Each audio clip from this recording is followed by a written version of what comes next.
ফজরের নামাজ শেষ করে হাঁটতে বেরিয়েছিলাম। হাঁটতে বেরোনোর পরে রাস্তায় এই কুকুরগুলোর সাথে আমার দেখা। ওরা যেন আমাকে ছাড়ছে না, ওদের খুবই ক্ষুধা লেগেছে, ওরা খুবই ক্ষুধার্ত। কিন্তু আমি আশেপাশে দোকান দেখছি না খোলা, ওদেরকে এত সকালে আমি কি কিনে দেব। দেখি কিছু কিনে ওদেরকে খাওয়ানো যায় কি না। অনেক দূরে একটা চায়ের দোকান দেখা যাচ্ছে, দেখি সেখান থেকে কিছু বনরুটি ওদেরকে কিনে খাইয়ে দেব।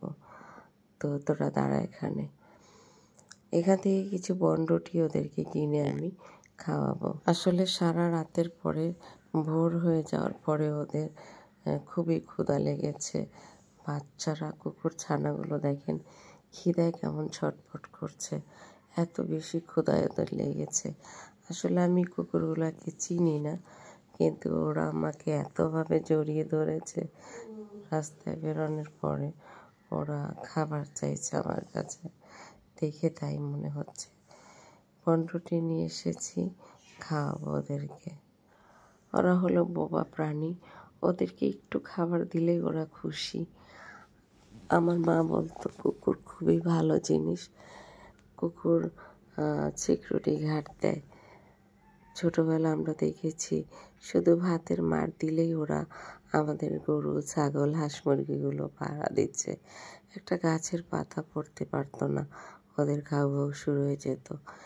এখন ঢাকা শহরে মানুষগুলো সিকিউরিটি গার্ড, ওদেরকে ঘুষ দিলেই বাড়ির ভিতরে ডাকাত ঢুকিয়ে দিতে পারে। কিন্তু দেখেন এই কুকুরগুলা কিন্তু তা পারে না। ওরা একটু খাবার দিলেই সারা রাত জেগে আপনাদেরকে পড়ি দিবে, পাহারা দিবে। এই হলো অবস্থা।